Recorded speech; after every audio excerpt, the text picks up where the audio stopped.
Hello everyone, welcome to GS centre. तो दोस्तों, उम्मीद है कि आप सब अच्छे होंगे। तो हमारी करंट अफेयर्स की सीरीज चल रही है और सारी एग्जाम्स के लिए काफ़ी इंपॉर्टेंट है। तो इसको फिर से हम कंटिन्यू करते हैं। लगभग 6 सेट हमारे खत्म हो गया, 7वां सेट है और ये सारे के सारे एग्जाम्स के लिए काफ़ी इंपॉर्टेंट है। एग्जाम पॉइंट ऑफ व्यू से काफ़ी इंपॉर्टेंट है। इसको अगर पढ़ लिया तो किसी भी एग्जाम में दिक्कत नहीं होने वाली है। तो इसको लगातार पढ़ाई करो, लगातार इसको देखते रहो और बस रिवीजन हो जाएगा, क्योंकि रटने की जरूरत नहीं है। अगर आप करंट को रटेंगे तो समझ में नहीं आएगी। तो हमें क्या करना है कि समझ के पढ़ना है। तो इसलिए इस सीरीज को हम कंटिन्यू करने वाले हैं। मतलब 2022 से लेकर 2023 की जितनी भी 1 से 1.5 साल की करंट है उसको हम पूरा का पूरा कंप्लीट करने वाले हैं। यहाँ पर जितने भी फैक्चुअल पॉइंट, जितने इंपॉर्टेंट पॉइंट है वो सब हम पढ़ेंगे, ठीक है।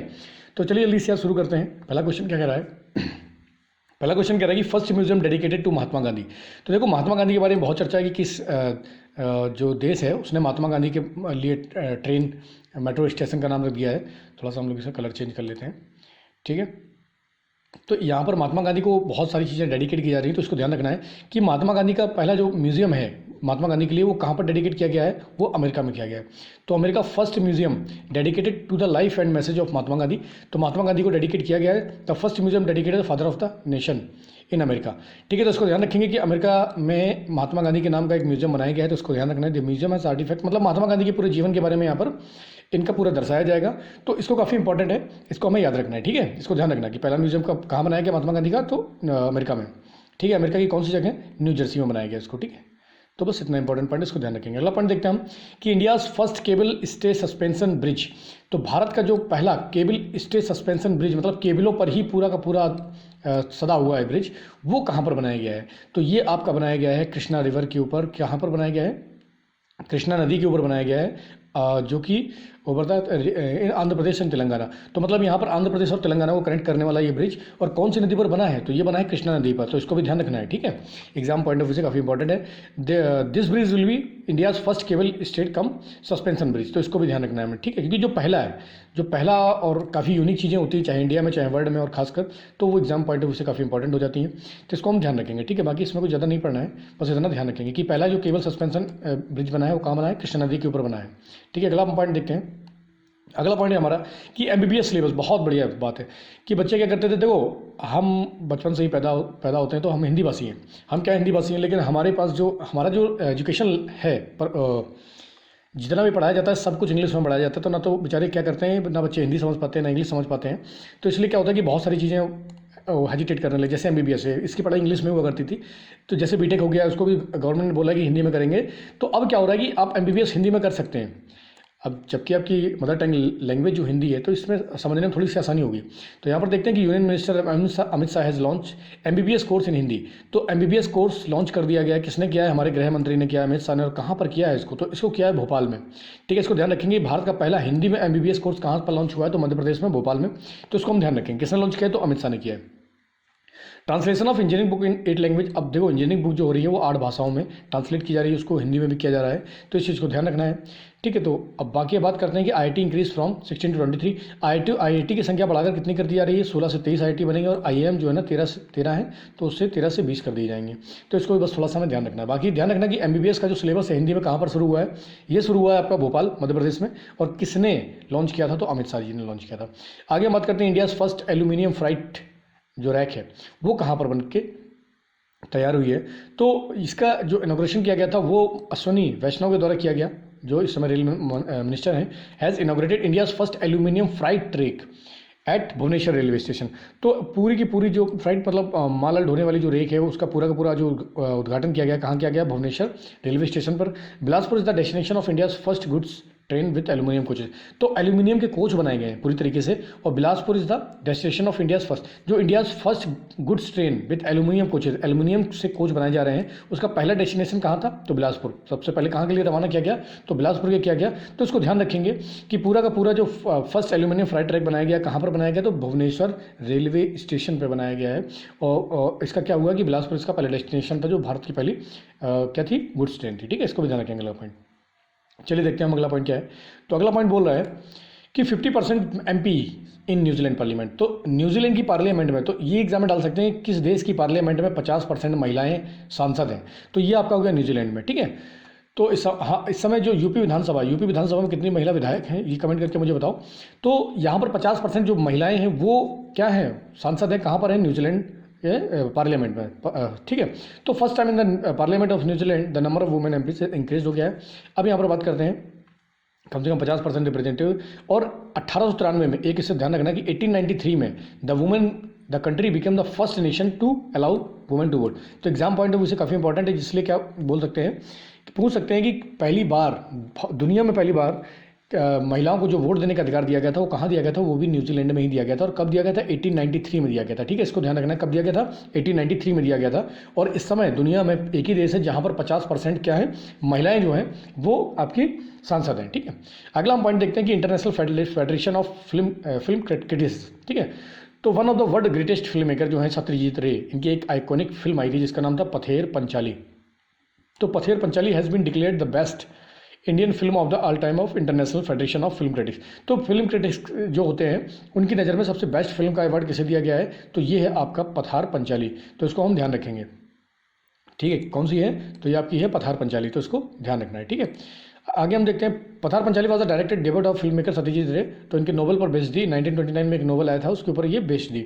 और ठीक है, बस इतना ज़्यादा कुछ इसमें नहीं पढ़ना है। आगे चलते हैं, अगला पॉइंट हम देखते हैं, ठीक है। हाँ, अगला पॉइंट फिल्म क्रिटिक्स का हो गया है। अगला पॉइंट हम देखते हैं, अब यहाँ पर आता है एक मानगढ़ धाम। तो मानगढ़ धाम के बारे में यहाँ पर एक जानकारी दी गई है। तो मानगढ़ धाम क्यों इंपॉर्टेंट है, क्योंकि प्रधानमंत्री ने इसका इनॉग्रेशन किया था नवंबर में, अभी जो नवंबर गया है उसमें किया था। प्रधानमंत्री Narendra Modi has participated in the Mangarh Dham की गौरव गाथा। तो मानगढ़ धाम कहाँ पर है, ये एग्जाम में डाल सकते हैं।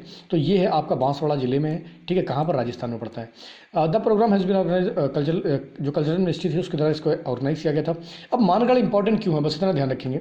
अब चीफ मिनिस्टर यहाँ पर पार्टिसिपेट किया था, इतना इंपॉर्टेंट नहीं है। मानगढ़ इंपॉर्टेंट क्यों है, तो मानगढ़ धाम जो है ना, ये हिल पर बसा हुआ है। अब in the situation of hill of Anandpuri, तो आनंदपुरी पंचायत के जो हिल हैं उस पर बसा हुआ है ये। तो इस चीज़ को और ज़्यादा ध्यान रखना है, क्योंकि एग्जाम पॉइंट ऑफ से काफ़ी इंपॉर्टेंट हो जाता है आनंदपुरी बिल। अब ये बांसवाड़ा डिस्ट्रिक्ट बनाता है किसका, राजस्थान और गुजरात के बॉर्डर पर ये बांसवाड़ा डिस्ट्रिक्ट पड़ता है, वहाँ पर है। अब हुआ क्या था यहाँ पर, क्यों इतना ज़्यादा इंपॉर्टेंट है कि यहाँ पर एक घटना क्या हुई थी कि 17 नवंबर 1913 को under the leadership of Govind Guru, ठीक है, गोविंद गुरु की लीडरशिप में 1500 जो ट्राइबल हैं were martyred while fighting of freedom from the, मतलब अंग्रेजों से लड़ते हुए। देखो ये पॉइंट बहुत ज़्यादा इंपॉर्टेंट हो जाता है कि मानगढ़ धाम क्यों इंपॉर्टेंट, क्योंकि प्रधानमंत्री ने इसका यहाँ पर गए थे, बाकायदा इसको यहाँ पर पार्टिसिपेशन किया था, जो भी कल्चरल थीम्स वगैरह हुई थी। तो यहाँ पर जो गोविंद गुरु थे उन्होंने 1500 ट्राइबल्स के साथ, मतलब 1500 लोगों के साथ यहाँ पर अंग्रेजों के खिलाफ लड़ाई लड़ी थी युद्ध में, ठीक है। उनके खिलाफ आज़ादी की लड़ाई लड़ी थी और वो यहाँ पर वीर गति को प्राप्त हुए थे। इसलिए मानगढ़ धाम काफ़ी इंपॉर्टेंट हो जाता है। इस डेट को याद रखना है कि 17 नवंबर 1913, क्योंकि हो सकता है एग्जाम में ये डाल दें, क्योंकि ये काफ़ी इंपॉर्टेंट है, क्योंकि प्रधानमंत्री जी जा रहे हैं यहाँ पर, ठीक है। आगे हम बात करते हैं हाइपर स्केल डाटा सेंटर कहाँ पर बन रहा है, जिसका नाम है योटा D1। तो योटा D1 जो आपका हाइपर स्केल जो आपका डाटा सेंटर बन रहा है, ये कहाँ बन रहा है, ये बन रहा है आपका उत्तर प्रदेश में। और उत्तर प्रदेश में कहाँ बन रहा है, ग्रेटर नोएडा में बन रहा है, ठीक है। इसको ध्यान रखेंगे कि हाइपर स्केल डाटा सेंटर कहाँ बन रहा है, तो उत्तर प्रदेश के ग्रेटर नोएडा में बन रहा है। It has been constructed under knowledge park 5 of greater Noida, ठीक है। तो नॉलेज पार्क 5 के अंडर में ये बन रहा है। तो इसको ध्यान रखेंगे, हाइपर स्केल डाटा सेंटर कहाँ बन रहा है, योटा D, ये कहाँ पर बन रहा है, ग्रेटर नोएडा में। अगला हम देखते हैं, अगला हमारा पॉइंट आ जाता है कि स्टैचू ऑफ महात्मा गांधी। तो महात्मा गांधी का पहला स्टैचू, देखो महात्मा गांधी के बारे में म्यूजियम कहाँ बना है, महात्मा गांधी के बारे में रेल कहाँ चली, महात्मा गांधी के बारे में स्टैचू कहाँ बना है, कहाँ इनॉग्रेशन किया गया, तो उसको ध्यान रखना है। तो India's minister of state external affair V Muraleedharan has unveiled the first Mahatma Gandhi statue in Oman. तो ध्यान रखना, महात्मा गांधी का जो पहला स्टैचू बना है कहाँ पर बन के तैयार हो गया है, ये आपका बन के तैयार हो गया है ओमान में। कहाँ पर बन के तैयार हो गया है, ओमान। तो ओमान आपका कौन सा खाड़ी देश है, इसको ध्यान रखेंगे। और इसकी राजधानी क्या है ओमान की, तो ओमान की राजधानी है मस्कट। ओमान की राजधानी क्या है, ओमान की राजधानी है मस्कट। तो इसको भी ध्यान रखेंगे। तो महात्मा गांधी का स्टैचू कहाँ बनाया गया, ओमान में। इसको भी बहुत इंपॉर्टेंट पॉइंट, इसको ध्यान रखेंगे। अगला पॉइंट है कि नेशनल मॉडल वैदिक स्कूल। तो नेशनल मॉडल वैदिक स्कूल का जो इनॉग्रेशन किया गया है वो हमारे जो यूनियन एजुकेशन मिनिस्टर है धर्मेंद्र प्रधान, इन्होंने किया है। अब ये इंडिया सेकेंड नेशनल मॉडल वैदिक स्कूल पुरी है, ये दूसरा है। कहाँ पर खोला गया है, ये पुरी जगन्नाथपुरी में खोला गया है। कहाँ पर, उड़ीसा में। तो नेशनल मॉडल वैदिक मतलब वेदों की पढ़ाई को क्या करना है, प्रमोट करना है। तो इसके लिए क्या किया गया है कि स्कूल खोला गया है, कहाँ पर, पुरी में। अच्छा, पहला कहाँ खोला गया था, तो पहला खोला गया था उज्जैन में। तो ये दोनों पॉइंट ही याद रखना है, उज्जैन कहाँ है, मध्य प्रदेश में, और दूसरा कहाँ खुला है, पुरी में, ठीक है। यहाँ पर बच्चे एडमिशन ले सकते हैं, 6 क्लास में ले सकते हैं, ठीक है, 9th क्लास में, 10th क्लास में, इस तरीके से वो ले सकते हैं। और इसका जो एकेडमिक स्कूल सेशन शुरू हुआ है 2022 से 2023 के बीच में इसका शुरू हो गया है, ठीक है। आगे हम बात करते हैं शेड्यूल ट्राइब स्टेटस टू पहाड़ी कम्युनिटी। तो कौन सी पहाड़ी कम्युनिटी हैं जिनको शेड्यूल ट्राइब का ST का स्टेटस दे दिया गया है, तो ये है कश्मीर की, जम्मू कश्मीर की बकरवाल और गुज्जर। बकरवाल और जो गुजर हैं जम्मू कश्मीर के, उनको एसटी घोषित कर दिया गया है। इसको ध्यान रखना है क्योंकि एग्जाम पॉइंट ऑफ व्यू से काफ़ी इंपॉर्टेंट है। ठीक है, जस्टिस जीडी शर्मा कमीशन की रिपोर्ट की सिफारिश पर इनको क्या किया गया है, एसटी घोषित कर दिया गया फॉर पहाड़ी कम्युनिटी के लिए। ये भी काफ़ी इंपॉर्टेंट हो जाता है। ठीक है, चलिए अगला पॉइंट देखते हैं। अगला पॉइंट हमारा क्या आ जाता है, तो ठीक है, अगला पॉइंट हमारा आ गया कि डिपार्टमेंट ऑफ पीस। तो यहाँ पर है department of peace and non violence. तो इसके गठन किसने किया है, तो एक डिपार्टमेंट अलग से ही डिपार्टमेंट बना दिया है शांति का और नॉन वायलेंस का। किसने बना दिया, राजस्थान सरकार ने बना दिया है। ठीक है, ध्यान रखेंगे इसको। तो ऐसे क्वेश्चन बहुत ज़्यादा एग्जाम में पूछाते हैं जो मतलब कुछ यूनिक है। तो राजस्थान सरकार ने क्या किया कि डिपार्टमेंट ऑफ पीस मतलब एक अलग से ही एक मंत्रालय बना दिया है, शांति का मंत्रालय, शांति और अहिंसा का मंत्रालय। कहाँ बना दिया है, राजस्थान में बना दिया है। बस इससे ज़्यादा इसमें कुछ पढ़ना नहीं है। ठीक है, अगला हम पॉइंट देखते हैं। अगला पॉइंट क्या है, अगला पॉइंट काफी इंपॉर्टेंट है कि women battalion of provincial arm, PAC की वुमेन बटालियन कहाँ किसने बनाई है, तो ये बनाई है उत्तर प्रदेश सरकार ने। किसने बनाई है, उत्तर प्रदेश सरकार ने 3 पीएसी बटालियन बना दी हैं महिलाओं के लिए, जिसमें से एक है आपकी बदायूं में तैनात होगी, स्टेब्लिश होगी, एक लखनऊ में होगी और एक होगी गोरखपुर में। तो यूपी वालों के लिए काफ़ी इंपॉर्टेंट है ये कि एक तो बदायूं में होगी, लखनऊ में होगी और गोरखपुर में होगी।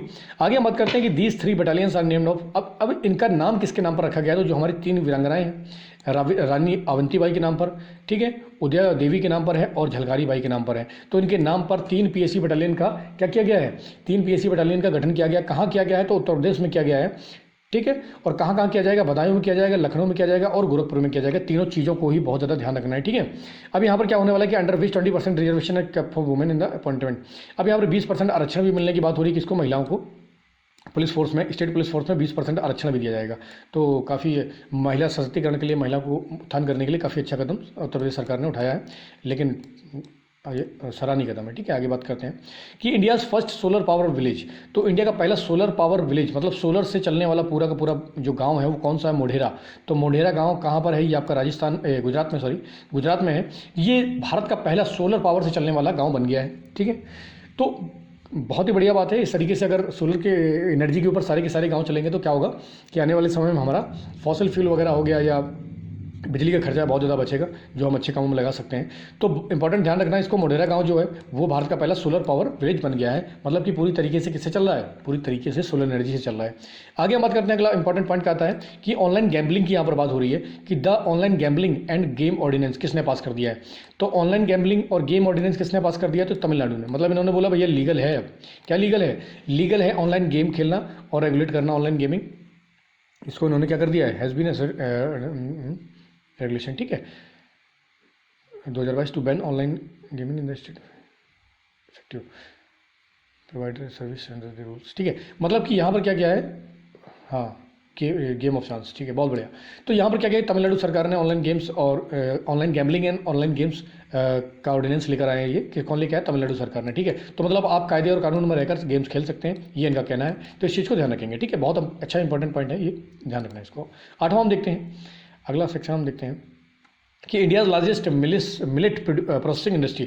तो भारत की सबसे बड़ी जो मिलेट प्रोसेसिंग इंडस्ट्री है वो कहाँ पर बन गई है, तो उसको बनाया गया है कहाँ पर, ये बनाया गया है आपका छत्तीसगढ़ में। तो भारत की सबसे बड़ी सबसे लार्जेस्ट जो है वो मिलेट प्रोसेसिंग इंडस्ट्री कहाँ पर बन के तैयार हो गई है, तो कांकेर डिस्ट्रिक्ट है कहाँ का, छत्तीसगढ़ में। तो यहाँ पर वो बन के तैयार होगी, बस ज़्यादा नहीं याद करना है, इसको ध्यान रखना है। ठीक है, आगे हम बात करते हैं, कुछ इंपॉर्टेंट पॉइंट इसमें मिलता है नहीं, बस इतना बहुत है। ठीक है, तो मिलेट मिशन भी चल रहा है, इसके बारे में थोड़ा सा पढ़ लेना। ठीक है, आगे हम बात करते हैं India's first multi art culture centre. तो भारत का पहला मल्टी आर्ट कल्चर सेंटर कहाँ पर बन के तैयार हो गया है, तो ये बन के तैयार हो गया है आपका मुंबई में। ठीक है, कहाँ पर तैयार हो गया है, मुंबई में।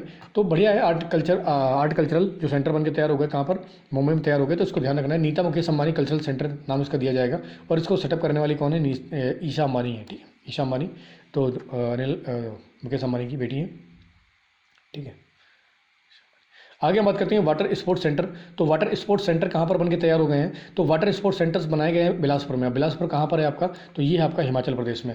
तो वाटर स्पोर्ट्स सेंटर कहाँ पर गए, हिमाचल प्रदेश। जितने भी खेल हैं जो संबंधित है पानी से, वो सारे के सारे कहाँ खेले जाएंगे, बिलासपुर में। वो बिलासपुर कहाँ पर है, हिमाचल प्रदेश में। ये भी काफ़ी इंपॉर्टेंट पॉइंट हो जाता है एग्जाम पॉइंट ऑफ व्यू से। और इसका इनोग्रेशन किया था स्पोर्ट्स मिनिस्टर जो इस समय खेल मंत्री कौन है, हमारे अनुराग सिंह ठाकुर। तो अनुराग ठाकुर जो है ये हमारे खेल मंत्री हैं, तो इन्होंने इसका इनोग्रेशन किया है। तो इसको ध्यान रखेंगे, कहाँ पर, बिलासपुर में।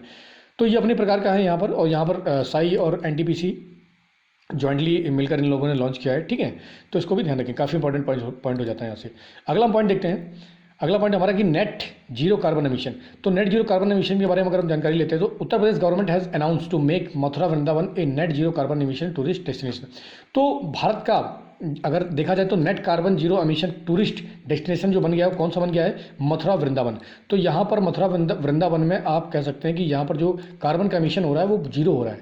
तो ऐसा गवर्नमेंट सरकार ने अनाउंस किया है, उत्तर प्रदेश सरकार ने क्या किया है, अनाउंस किया है। तो first carbon neutral master plan for a tourist destination in India only electric, क्योंकि यहाँ पर क्या हो रहा है कि पूरी तरीके से इलेक्ट्रिक व्हीकल चलाए जा रहे हैं, public transport will be allowed in this area. तो यहाँ पर क्या किया जा रहा है कि केवल पब्लिक ट्रांसपोर्ट के लिए इलेक्ट्रिक व्हीकल ही क्या किए जा रहे हैं, अलाउ किए जा रहे हैं। तो India has set a target of net zero carbon emission by 2070। तो भारत ने जो टारगेट सेट किया है कि हम 2000 नेट जीरो कार्बन एमिशन कर देंगे, मतलब कार्बन का उत्सर्जन हम बिल्कुल खत्म कर देंगे। कब तक कर देंगे, 2070। तो जो लक्ष्य है इसको भी ध्यान रखेंगे। बाकी उत्तर प्रदेश सरकार ने बोला है कि जो मथुरा वृंदावन का जो टूरिस्ट डेस्टिनेशन है उसको हमने पूरी तरीके से क्या कर दिया है, नेट जीरो कार्बन एमिशन कर दिया है। तो ये उत्तर प्रदेश के एग्जाम्स के लिए तो काफ़ी इंपॉर्टेंट बन जाता है, ठीक है, इसको ध्यान रखेंगे। अगला पॉइंट देखते हैं, 4 star eat right station certification. तो 4 सितारा जो ईट राइट स्टेशन सर्टिफिकेशन है वो किसको दे दिया गया है, तो भोपाल रेलवे स्टेशन। तो भोपाल रेलवे स्टेशन को क्या है कि खाने के मामले में 4 स्टार ईट राइट सर्टिफिकेशन दिया गया है, क्योंकि यहाँ पर बहुत ही हाई क्वालिटी का न्यूट्रिशियस फूड मिलता है पैसेंजर्स को, तो इसलिए इसको क्या दिया गया, सर्टिफिकेट दिया गया है। तो भोपाल रेलवे स्टेशन पर आप जाइए, वहाँ पर देखिए खाने की क्वालिटी कैसी मिलती है, बढ़िया मिलेगी, क्योंकि यहाँ पर इसको अवार्ड भी मिल चुका है। तो क्योंकि यहाँ पर न्यूट्रिशियस फूड दिया जाता है, तो बहुत बढ़िया कदम उठाया गया है। और यहाँ पर सरकार जो रेटिंग देती है 1 से लेकर 5 तक देती है, इनको 4 स्टार मिल गए हैं, ठीक है। अदर रेलवे स्टेशन में बात की जाए जो जिनको मिले, आनंद विहार टर्मिनल को भी मिला है, ठीक है। दिल्ली का है जो छत्रपति शिवाजी टर्मिनल को भी मिला है। आगे है आपका वडोदरा रेलवे स्टेशन और चंडीगढ़। तो इसके अलावा भी 4 रेलवे स्टेशन हैं जिनको अवार्ड दिए गए हैं, तो ध्यान रखेंगे इसको। तो बहुत ही अच्छा है कि अगर स्टेशनों पर यात्री, क्योंकि लोग यात्रा करते हैं तो उनको अच्छा अगर बढ़िया भोजन मिलता है तो ये काफ़ी अच्छा कदम है, ठीक है। आगे हम बात करते हैं कि तशीगंग की चर्चा में, तो highest polling station in the world. तो highest polling station in the world कहाँ पर हुआ है, यहाँ पर ये तशीगंग में। तो अब यहाँ पर क्या हुआ है कि बहुत सबसे हाई एल्टीट्यूड पर ये क्या है, 4650 मीटर की ऊंचाई पर है। और बहुत बड़ी मात्रा में यहाँ पर क्या हुआ है कि यहाँ पर हाईएस्ट मतलब सबसे ऊंचाई पर जो पोलिंग स्टेशन है वो कौन सा है, तसीगंग बना दिया गया है यहाँ। इसको बस इतना ध्यान रखना है कि हाईएस्ट पोलिंग स्टेशन कौन सा हो गया है, तसीगंग। कितना, 4650 मीटर की ऊंचाई पर भी एक पोलिंग स्टेशन है, ठीक है। और ये पड़ता कहाँ पर है, तो जल्दी बताइए कहाँ पर पड़ता है, लाहौल स्पीति के पास पड़ता है, लाहौल स्पीति, ठीक है। कहाँ, लाहौल स्पीति। तो चलिए अगला पॉइंट देखते हैं, काफ़ी इंपॉर्टेंट है। तो अगर बात किया जाए कि हाईएस्ट पोलिंग स्टेशन जो दुनिया का है वो कौन सा है, तो तसीगंग है, ठीक है। आगे हम बात करते हैं कि वीरांगना सेवा केंद्र। तो वीरांगना सेवा केंद्र की शुरुआत किसने की है, तो ये इंडियन आर्मी ने। तो इंडियन आर्मी ने एक इनिशिएटिव लॉन्च किया जिसका नाम क्या है, वीरांगना सेवा केंद्र।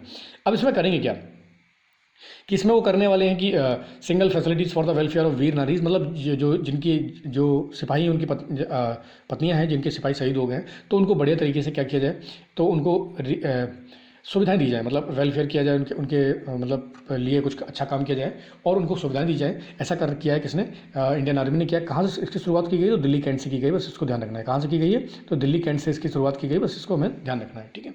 आगे हम पॉइंट देखते, तो वीरांगना सेवा केंद्र एग्जाम में पूछ सकते हैं कि इंडियन आर्मी ने कौन सा इनिशिएटिव शुरू किया है, तो वीरांगना सेवा केंद्र, ठीक है। अगला हम पॉइंट देखते हैं, तो यहाँ पर बात की गई है India's first multi modal logistic park की। तो भारत का first multi modal logistic park जो बन के तैयार हो गया है, ये कहाँ पर बन गया है, चेन्नई में।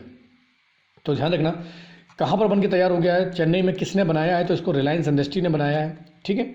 तो बहुत ही अच्छा है कि जहाँ पर लॉजिस्टिक पार्क बन रहे हैं यहाँ पर। तो बस इतना ध्यान रखना कि भारत का पहला मल्टी मॉडल लॉजिस्टिक पार्क कहाँ पर बनकर तैयार हो गया है, क्योंकि ये यहाँ पर बहुत बड़ी मात्रा में सामान स्टोर किया जा सकेगा, ठीक है। यहाँ से हैंडलिंग हो सकती है, एक्सपोर्ट इंपोर्ट हो सकता है, तो अच्छा कदम उठाया गया है, ठीक है। तो चेन्नई में ये बनकर तैयार हो गया है। आगे हम बात करते हैं गंगा विलास क्रूज सर्विस की। तो गंगा विलास क्रूज सर्विस काफ़ी चर्चा में थी, तो ये कहाँ पर शुरू की गई है, तो ये उत्तर प्रदेश में शुरू की गई। कहाँ शुरू की गई गंगा विलास क्रूज सर्विस, तो उत्तर प्रदेश में।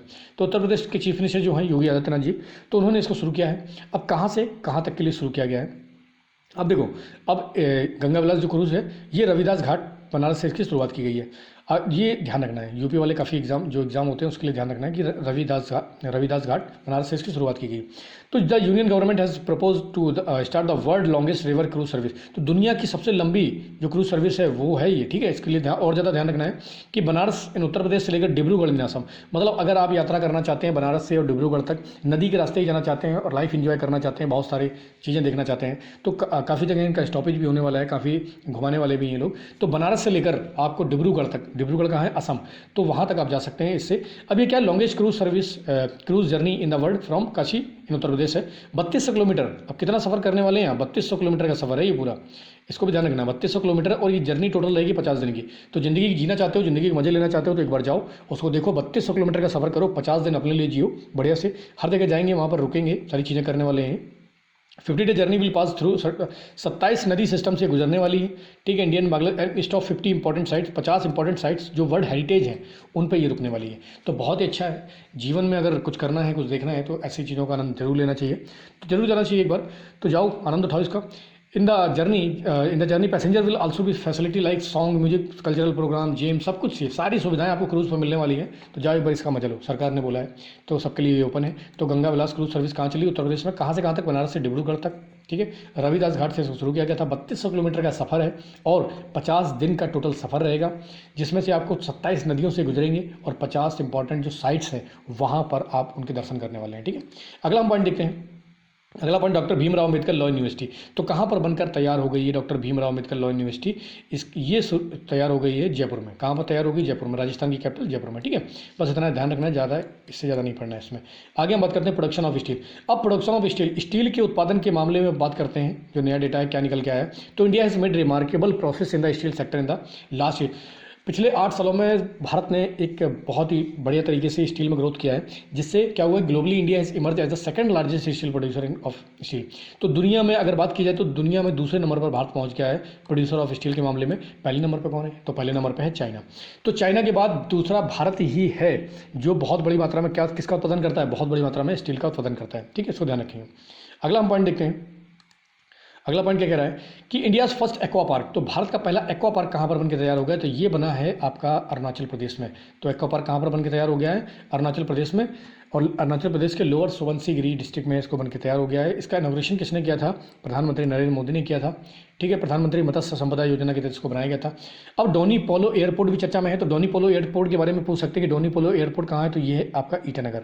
ईटानगर किसकी राजधानी, अरुणाचल प्रदेश की राजधानी है, ठीक है।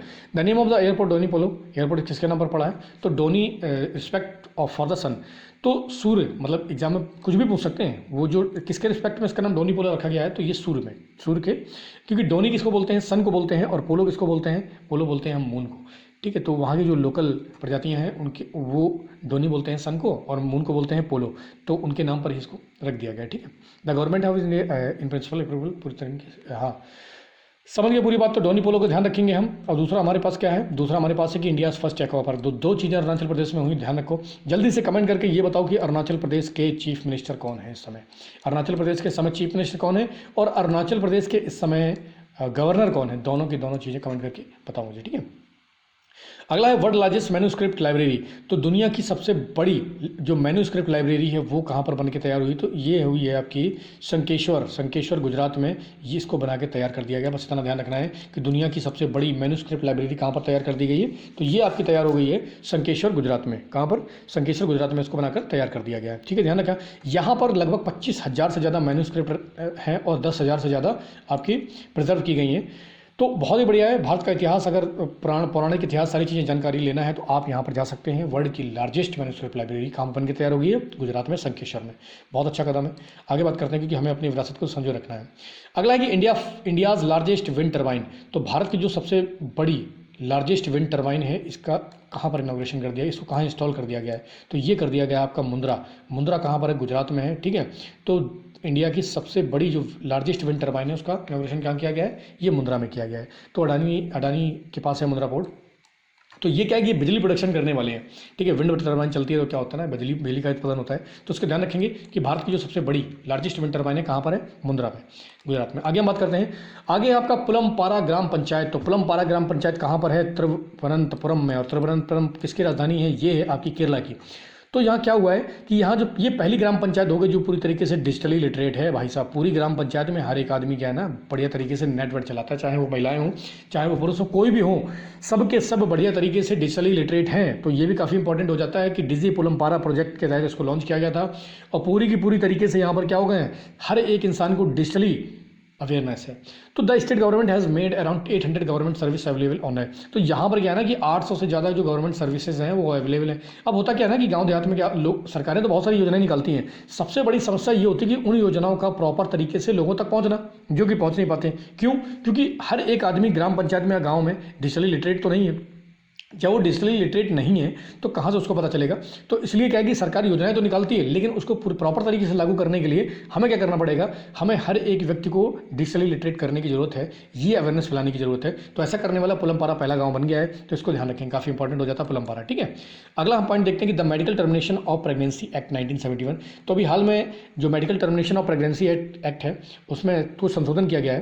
तो उसमें हुआ क्या है? Supreme Court has allowed all women in India to have access to safe and legal abortion. तो महिलाओं को यहाँ पर लीगल अबॉर्शन करने का एक्सेस दे दिया गया है। कितने वीक? कम 24 वीक के अंदर अंदर।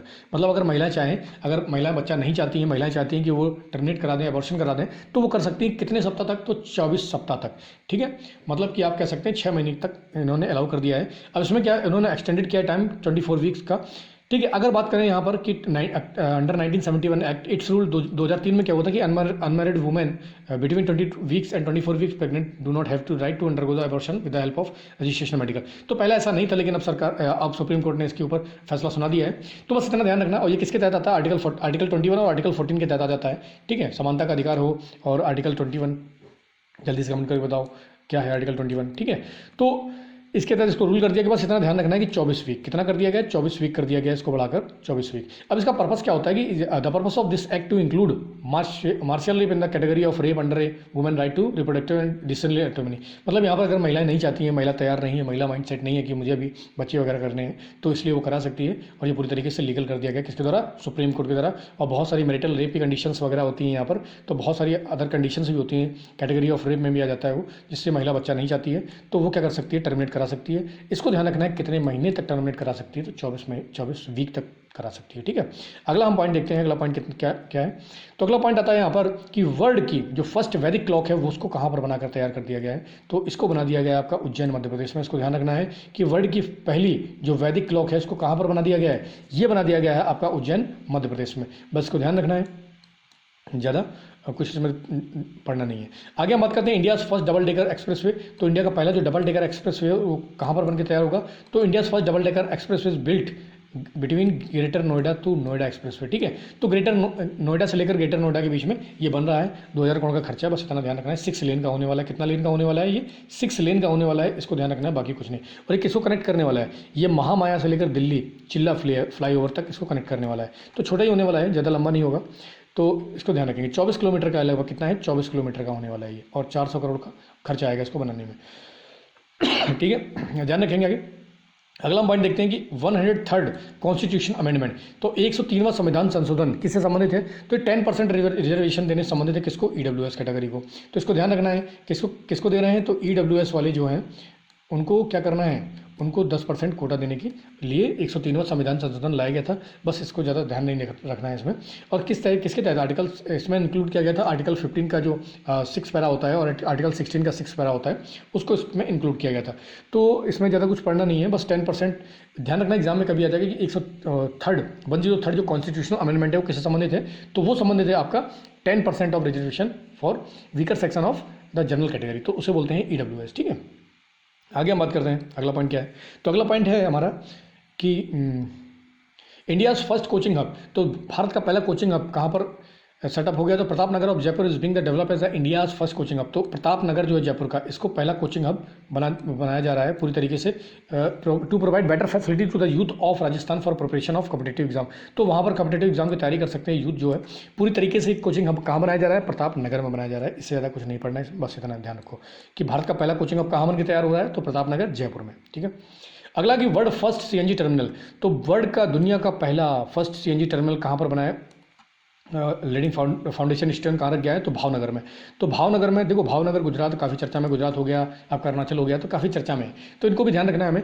तो पहला जो भारत का दुनिया का पहला CNG टर्मिनल जो बन के तैयार हो गया है वो कहाँ है? भावनगर में। इसका लीड स्टोन किसने रखा है? नरेंद्र मोदी जी ने रखा है। तो इसको भी ध्यान रखना है कि ये वर्ल्ड का फर्स्ट है। ठीक है, बाकी इसमें कुछ इतना ज़्यादा नहीं पढ़ना है। ठीक है, तो वर्ल्ड का पहला CNG टर्मिनल कहाँ बन गया? भावनगर में बन गया है। आगे हम बात करते हैं वर्ल्ड लार्जेस्ट सफारी पार्क। तो दुनिया का सबसे बड़ा जो सफारी पार्क है, इसका सेटअप कहाँ किया गया है? तो इसका सेटअप आपका किया गया है नूह डिस्ट्रिक्ट ऑफ हरियाणा स्टेट। तो गुरुग्राम, रेंज ऑफ गुरुग्राम, मतलब गुरुग्राम में और नूह डिस्ट्रिक्ट में जो कि हरियाणा में पड़ता है, वहाँ पर वर्ल्ड का लार्जेस्ट सफारी पार्क बनाया जा रहा है। इसको ध्यान रखना, 10,000 एकड़ में इसको बनाया जा रहा है। तो ये भी काफ़ी इंपॉर्टेंट पॉइंट हो जाता है। अरावली माउंटेन रेंज के अंदर ये बन रहा है। कितना है? 10,000 एकड़ में इसको बना के तैयार किया जा रहा है और लार्जेस्ट है किसका? वर्ल्ड का। ये वर्ल्ड का लार्जेस्ट सफारी पार्क है, ठीक है, इसको ध्यान रखेंगे। अगला हम पॉइंट देखते हैं। अगला हमारा पॉइंट आता है, ठीक है, अब यहाँ पर हमारा पॉइंट आएगा कि counting of bird for the first time.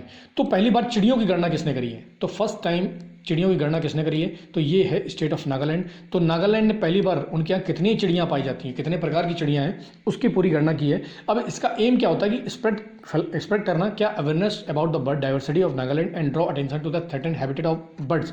मतलब इनका पूरा एम्स क्या है कि पूरी तरीके से अवेयरनेस फैलाना, जो पक्षी हैं उनकी डाइवर्सिटी, कितने प्रकार के पक्षी नागालैंड में पाए जाते हैं, और मतलब कि ड्रॉ अटेंशन थ्रेटन, मतलब और उनको संरक्षित करने के लिए भी यहाँ पर जागरूकता फैलाना उनका काम है। तो बहुत बढ़िया कदम उठाया गया यहाँ पर कि पूरी तरीके से बर्ड की काउंटिंग कहाँ हुई? तो नागालैंड में। तो इसको ध्यान रखेंगे कि नागालैंड जो राज्य बन गया, फर्स्ट टाइम ऐसा हुआ है कि नागालैंड ने फर्स्ट टाइम काउंटिंग की है किसकी? बर्ड की। आगे बात करते हैं। Hornbill festival is known as the festival of festival. तो हॉर्नबिल फेस्टिवल बहुत बार एग्जाम में पूछा गया। देखो, हॉर्नबिल फेस्टिवल बहुत ज़्यादा एग्जाम में पूछा जाता है। तो हॉर्नबिल फेस्टिवल कहाँ मनाया जाता है? नागालैंड में मनाया जाता है, ठीक है। हॉर्नबिल भी एक क्या है? पक्षी ही है, तो इसके बारे में ध्यान रखना है, ठीक है। अगला हम पॉइंट देखते हैं कि urban mobility India conference and expo. तो अर्बन मोबिलिटी और इंडिया कॉन्फ्रेंस एंड एक्सपो, ये आपका कौन सा एडिशन था? तो 15वां एडिशन था। और इसकी थीम क्या थी? तो इसकी थीम थी आज़ादी @75, सस्टेनेबल आत्मनिर्भर अर्बन मोबिलिटी। तो बस इतना ध्यान रखना है कि अर्बन मोबिलिटी जो इंडिया कॉन्फ्रेंस और एक्सपो हुआ था, अब ये कहाँ हुआ था आपका? ये हुआ था कोच्चि में। कहाँ हुआ था? कोच्चि में, नवंबर में हुआ था। तो इसको ध्यान रखेंगे। और इसकी थीम क्या थी कि इंडिया आज़ादी @75, सस्टेनेबल आत्मनिर्भर अर्बन मोबिलिटी, ठीक है, ध्यान रखेंगे इसको। अगला पॉइंट है कि वर्ल्ड लॉन्गेस्ट पैसेंजर ट्रेन। तो वर्ल्ड की जो लॉन्गेस्ट पैसेंजर ट्रेन है वो कहाँ पर बनी है? तो ये बनी है आपकी स्विट्जरलैंड में, ठीक है। अभी भारत में हुआ था कि सबसे बड़ी, कमेंट करके बताओ कि भारत की सबसे ज़्यादा डिब्बों वाली जो मालगाड़ी है, फ्राइट गुड्स ट्रेन है, तो उसका नाम क्या है? उसका नाम क्या? जल्दी से कमेंट करके बताओ अगर पढ़ा है तो। और वर्ल्ड की लार्जेस्ट जो पैसेंजर ट्रेन है वो कहाँ पर बनी है? लार्जेस्ट पैसेंजर ट्रेन ये है आपके स्विट्जरलैंड में, जिसमें 100 कोच हैं। कितने हैं? 100 कोच हैं भाई साहब। और ये कितने मीटर लंबी है? ये 2 किलोमीटर लंबी है। कितने मीटर लंबी है? 2 किलोमीटर लंबी है ये, और 100 कोच इसमें पाए जाते हैं। और दुनिया की सबसे लंबी पैसेंजर ट्रेन कहाँ पर बनाई गई? स्विट्जरलैंड में, ठीक है। हम अगला पॉइंट देखते हैं। अगला पॉइंट हमारा आता है द कैपिटल ऑफ कजाकिस्तान। तो कजाकिस्तान की कैपिटल क्या बना दी गई? अस्ताना। तो ध्यान रखेंगे कजाकिस्तान की कैपिटल पहले अस्ताना ही थी, उसके बाद उसको चेंज किया गया था नूर सुल्तान। अब नूर सुल्तान से फिर से चेंज करके क्या बना दिया गया? अस्ताना। तो ये भी काफ़ी इंपॉर्टेंट पॉइंट हो जाता है, ठीक है, ध्यान रखो, क्योंकि बच्चे अभी नूरी सुल्तान याद कर रखे होंगे, लेकिन ध्यान रखना है इसको कि क्या बना दी गई है? अब बना दिया गया है अस्ताना को, फिर से बना दिया गया है। और कजाकिस्तान का कब जब 1991 में क्या हुआ था? स्प्लिट हुआ था सोवियत संघ, तब कजाकिस्तान और के सहित 14 और देश बने थे। तो मतलब 15 हिस्सों में रूस टूट गया था। तो इसको ध्यान रखेंगे, ठीक है। तो नूर सुल्तान से फिर से क्या कर दिया गया है? अस्ताना कर दिया गया, इसको ध्यान रखेंगे, ठीक है। अगला है कि फूड सिक्योरिटी एटलस। तो फूड और सिक्योरिटी एटलस, अच्छा एक चीज़ और ध्यान रखना है कि कजाकिस्तान जो है ना, Kazakhstan is the largest landlock country in the world. जो कजाकिस्तान है वो दुनिया की सबसे बड़ी लैंडलॉक का मतलब क्या होता है कि वो देश जो भी जिसकी सीमा किससे नहीं लगती है? जिसकी सीमा समुद्र से नहीं लगती है, मतलब जिसकी सीमा पानी से नहीं लगती है, उसको बहुत सारे देश घेरे रहते हैं, ठीक है, उसे हम लैंडलॉक बोलते हैं इस तरीके से। तो मतलब एक ऐसा देश जो चारों तरफ से देशों से घिरा हुआ है, उसकी सीमा समुद्र से नहीं लगती है, उसे लैंडलॉक्ड बोलते हैं। अच्छा एक चीज़ कमेंट करके बताओ कि दुनिया में ऐसे कितने देश हैं जो डबल लैंडलॉक्ड हैं? मतलब कि एक देश वो जिससे देश घिरे रहते हैं, और दूसरा क्या है कि जिस देश, ऐसे दुनिया में ऐसे कितने देश हैं जो डबल लैंडलॉक्ड हैं, मतलब वो जिससे घिरे हुए हैं वो भी, उनकी सीमा भी समुद्र से नहीं लगती है। इसको जल्दी से कमेंट करके बताना है, ठीक है। आगे हम बात करते हैं कि फूड सिक्योरिटी एटलस किसने बना के तैयार कर दिया है? तो झारखंड ने क्या किया है कि has the become the 3rd state in eastern India after Bihar and Orissa. तो पहला कौन सा था? बिहार। दूसरा कौन सा था? उड़ीसा। इन्होंने फूड सिक्योरिटी एटलस बना के तैयार कर दिया है, तो ये भी काफ़ी अच्छा कदम है। तो फूड सिक्योरिटी एटलस के बारे में कभी एग्जाम में आया तो पहला राज्य कौन सा होने वाला है? पहला बिहार है, दूसरा उड़ीसा है, और अभी हाल में किसने किया? तो झारखंड ने। तो 3 राज्य ऐसे हैं जिन्होंने फूड सिक्योरिटी एटलस लॉन्च कर दिया गया, बहुत अच्छी बात है। आगे बात करते हैं अम्बेडकर सर्किट की। तो जैसे सरकार बौद्ध सर्किट बना रही है, रामायण सर्किट बना रही है, उसी प्रकार से अम्बेडकर सर्किट भी बना रही है। अब इससे क्या होगा? जो हमारे कल्चरल मिनिस्टर हैं किशन रेड्डी जी, तो उन्होंने अनाउंस किया है इसको लेकर, अमेरिकन सर्किट, अम्बेडकर सर्किट को लेकर धर्मशाला से इसका अनाउंस किया था। अब इसके बाद जो डेवलप ऑन द लाइन, अब कौन सी लाइन पे इसको डेवलप किया जा रहा है कि विकास भी और विरासत भी। तो ये लाइन बहुत ज़्यादा इंपॉर्टेंट है, इसको ध्यान रखना कि विकास भी हो रहा है और विरासत को भी हम संजोए रखे हैं। ऐसा नहीं कि विकास के साथ हम विरासत को भूल जा रहे हैं। तो इस यहाँ पर जो पंच तीर्थ हैं, जैसे first propose Ambedkar circuit on Panch Tirth, तो अभी कहाँ कहाँ भेजा जाएगा। तो जो जन्मभूमि है, जैसे अम्बेडकर का जन्म कहाँ हुआ था, तो मऊ में हुआ था। उनकी शिक्षा कंप्लीट कहाँ हुई थी, तो लंदन में हुई थी, ठीक है। और चैत्य भूमि उनकी कहाँ पर थी, तो मुंबई में है। महापरिनिर्वाण जो उन्होंने मतलब जब उनकी मृत्यु हुई थी कहाँ हुई थी, दिल्ली में। दीक्षा भूमि कहाँ थी, तो नागपुर में पढ़ाई लिखाई जो थी, ठीक है। तो इस चीज़ को ध्यान रखेंगे। ये 5 जगह काफ़ी इंपॉर्टेंट है, हो सकता है कि आने वाले एग्जाम्स में यहाँ से एग्जाम में क्वेश्चन वो पूछ दें। तो ध्यान रखेंगे कि शिक्षा भूमि, जन्मभूमि, चैत्य भूमि, दीक्षा भूमि और महापरिनिर्वाण कहाँ हुआ था, तो दिल्ली में हुआ था, ठीक है। और पैदा कहाँ हुए थे, मऊ में। तो Telangana chief minister Chandrashekar Rao decided to new secretary of Telangana after doctor Bhimrao Ambedkar. तो Tamil Nadu government has announce to celebrate. अच्छा, एक चीज़ और है कि इक्वालिटी डे कब मनाया जा रहा है, कौन मना रहा है, तो इक्वालिटी डे को मना रहा है तमिलनाडु सरकार इक्वालिटी डे को मना रही है। और कब मना रही है, 14 अप्रैल को।